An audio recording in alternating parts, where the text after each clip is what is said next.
Welcome to the Dental Team Podcast. I'm your host, Kiera Dent, and I have this crazy idea that maybe I could combine a doctor and a team member's perspective because let's face it, dentistry can be a challenging profession with those two perspectives.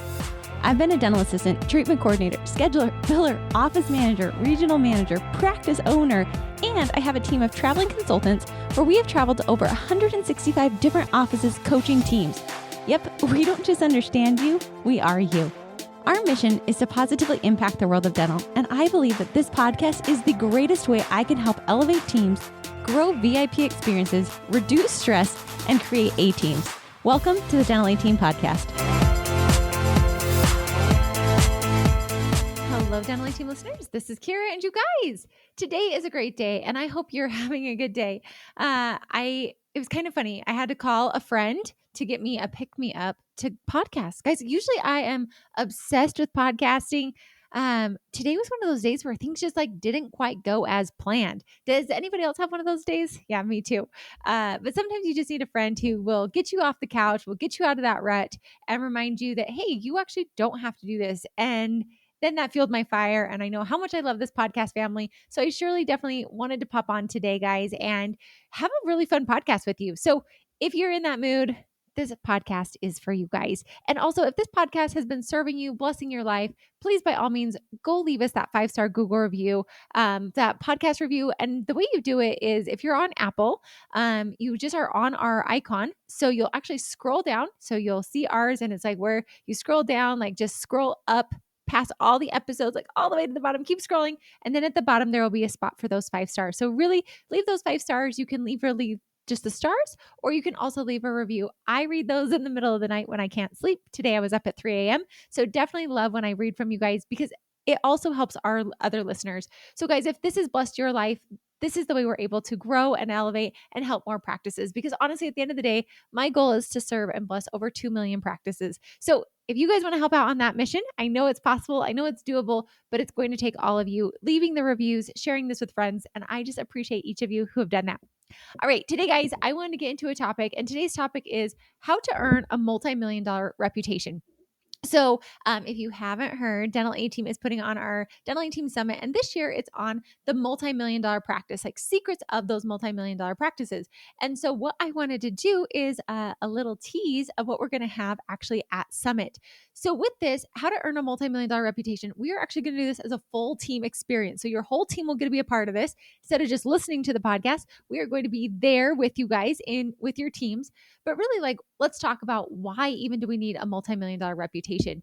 And when I was thinking about this, the whole theme of the summit is going to be about how to really set yourself apart from other practices. I actually don't care about the dollar amount. What I want you to be is that ultra successful practice financially and balance and happiness, right? I feel there's a great quote and it says that success without fulfillment is the ultimate failure. And I think Tony Robbins is the one that shared that.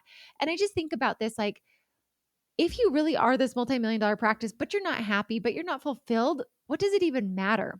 And so the reason why I actually like this topic about how to earn that multi-million-dollar reputation is that in a practice, I actually feel like your reputation is the number one thing that your practice should be concerned about. So I'm going to tell you guys a little story about Kiera when she was in 4th grade. When I was in 4th grade, so I had the same teacher in 3rd and 4th grade, and her name was Mrs. Proctor. And Mrs. Proctor was absolutely terrifying, guys. I was literally afraid of her. What she would have us do, I'm a strong I on the DISC profile. I also am a very high B on culture index. I love people. I've got thin skin. My number one greatest fear is being made fun of in front of other people. Okay. You can do pretty much anything else, but just don't make fun of me in front of other people. So Mrs. Proctor's class terrified me because what she would have us do is I'm a type A. I have my homework in. My mom helped me with it. And so what she'd do is she'd go to the basket and she'd actually call out all of our names and we'd all have to be standing. And as soon as our name was called, we could sit down. And I was always terrified that my homework would get lost. It wouldn't be in the basket. And I was going to look like the idiot who didn't turn in their homework. Literally, Mrs. Proctor scared me to death as a little 3rd and 4th grader. Helped me a ton. But I remember I was a little bit of a tattletale in 3rd and 4th grade. I would be the one who would rat out other students. That was me, guys. Sorry for all of those people in my class. And I remember one day, Mrs. Proctor told me, she said, Kiera, you need to make sure that you slow your tattling, basically, is what she's saying. She's like, otherwise, you're going to develop a negative reputation. And I remember at that time, I would walk home with my brother from school. And I remember at that time being like, Evan, what is a reputation? Mrs. Proctor said I'm going to get a bad reputation. What even is a reputation? I didn't even know at that time what a reputation was. I didn't realize that that's what other people think about you, that that's what, how people know you is by your reputation. And your reputation can supersede anything else. So if I have the reputation of Kiera as a tattletale, even before people meet me, they're going to have that preconceived notion that I'm a tattletale. And so I only share that because that's when I got introduced to reputation. But when I think about practices and your reputation, what do patients say about you before they even get a chance to meet you?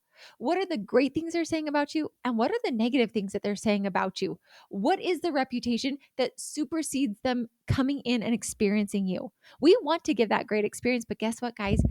Today, Google reviews are the thing that's really like weighing out your reputation, what patients are saying about you, what people are saying about you to other people. Like, I would hope in your town that when people ask who's the best dentist, your name is the one that comes up. That's what I'm hoping. And so this is a question of like, how do you actually earn that reputation? How do we create that? And I think number one, it starts with in the practice. Okay. You've got to have really great systems. You got to have great processes, great team, great culture. Patients can feel the vibe, guys. They can feel when it's super chaotic, psychotic. Like, you can fake it till you can make it for a little bit.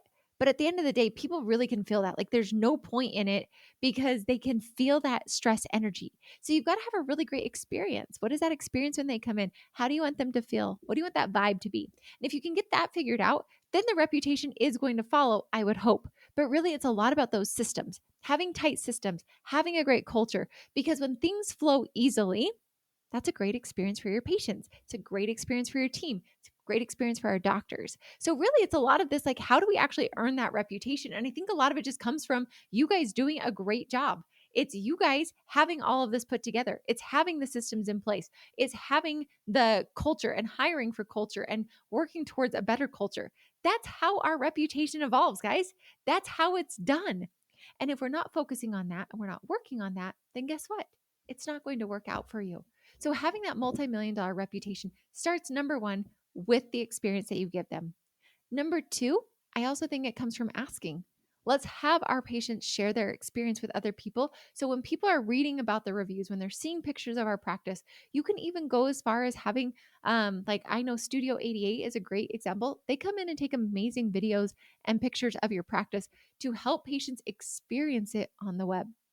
What's really cool is in today's day and age, you guys actually get to almost like front load the experience you want your patients to have. You get to decide who your marketer is. You get to decide the pictures that are put out there. You get to decide what patients you're asking for reviews. There's so many review things out there. Swell, Bird's Eye, Podium. I prefer Swell. I know Flex also does it through their software. There's a lot of them. Yappy does it through their software. But you can actually pick and choose the patients that you ask for reviews, so you can kind of almost curate an experience. But I will say, you have got to make sure that your practice is worthy of those reviews. So I think about it. If I was looking back in fourth grade, what was the reputation I wanted to have? I wanted to be somebody who was liked. I wanted to be smart. I wanted to be funny. I wanted to be the person that was a good friend. I wanted to be known as being kind. I wanted to be an honest person. Those are all the things that I hope my reputation would be. So if I wasn't in a room, what would people say about Kiera?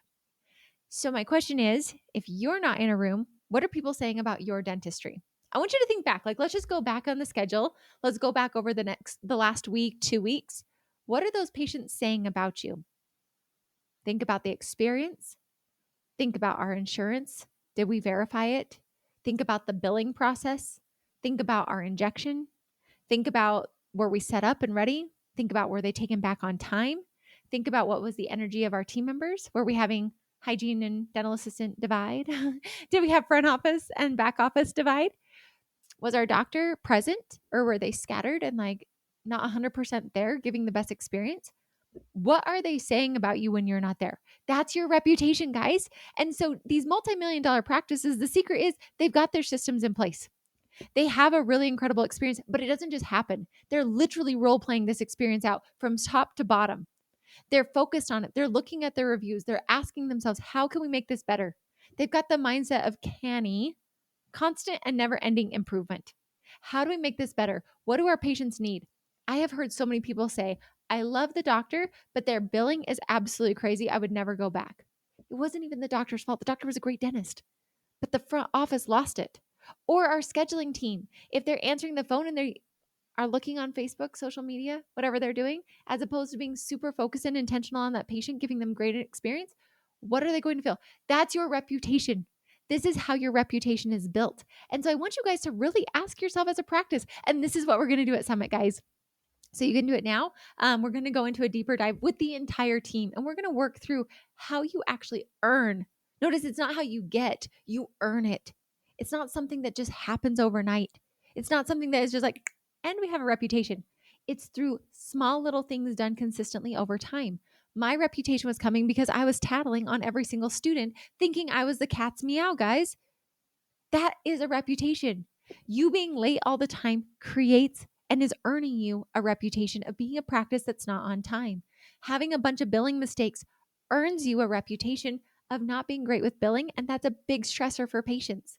Having your hygiene team that doesn't diagnose perio and does bloody prophies, that's earning you a reputation of lower quality care. Your patient might not know it, but ethically you do know it. So how are you able to even treat those patients?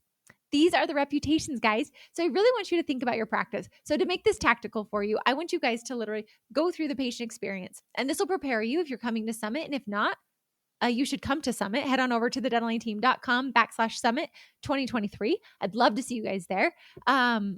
Get your, guys, it's like 9 CE credits for your entire team. It's awesome. And it's going to be so fun. And think of it as like a team retreat, as a team training for your practice. It's not like sitting there just listening. It's literally active hands-on. So come April 28th and 29th. I'd love to see you there. But I really want you guys thinking about, how are you earning? What points are we tallying up for your reputation? Are you the practice that's tattling all the time? Are you the practice who's late? Are you the practice who's on time? And it doesn't have to be a huge ordeal. It can literally be simple, small things: running on time, being kind when people call, getting them scheduled in quickly and efficiently, having their benefits verified before they get there, having accurate treatment plans, having smooth and seamless billing, having our clinical team be prepared so we can pull them back on time, have our doctors running on time, so accurate scheduling. These things earn you a reputation. Having a doctor who cares and is thorough with the exams. Having a doctor who's not afraid to tell them that they need to get this tooth taken care of. Having a front office team that is educated on clinical things so that way they can actually share with them. That's how you earn a reputation. So which bucket are you guys in? Where are you gathering points? If I were to divvy up all these and like look at the 12 systems, where are you guys earning points? And where are you losing points on your reputation? Multi-million-dollar practice reputation does not just happen overnight. And guess what? It's not just for patients coming to you, but it's also for team members wanting to work with you. That's the other flip side of the multi-million-dollar practice reputation. It's patients and team. What reputation are you getting? If you got a lot of team turnover, that's a negative reputation, guys, and you can change it. The great news is, with a reputation, just like my teacher told me, with your actions, you can change this. So how are you going to change this? How are you going to make it better? Guys, I'm going to invite you guys to look at your reputation and earn that multi-million-dollar practice. And that's not saying, for me, this isn't dollar amount. It's the quality. It's like the Ritz-Carlton practice. It's the Hertz rental car. Like the elite practices is what I'm trying to say with this multi-million-dollar practice secrets. It's, how are you that elite practice? How are you able to grow your practice to be that? And guys, we're going to share all those secrets and more, but this was just a sneak peek of what we're going to talk about at Summit. So guys, I hope you join us. It'll be a great time. I hope you just work on that reputation. Don't be like Kiera in 4th grade, getting a negative reputation and not doing anything about it. If you're on a negative path, turn it to a positive. If you're on a positive path, keep it going. And guys, if I can help you in any way, reach out, hello@thedentalateam.com. This is where a coach can help you.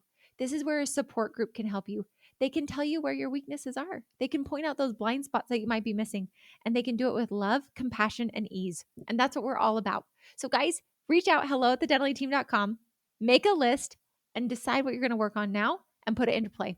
Reputations don't have to be permanent. They can actually be something that is great and supersedes you, that brings people in that never would have found you otherwise, other than you have an amazing reputation. And with that, guys, thanks for listening, and I'll catch you next time on the Dental Team Podcast. And that wraps it up for another episode of the Dental Team Podcast. Thank you so much for listening, and we'll talk to you next time.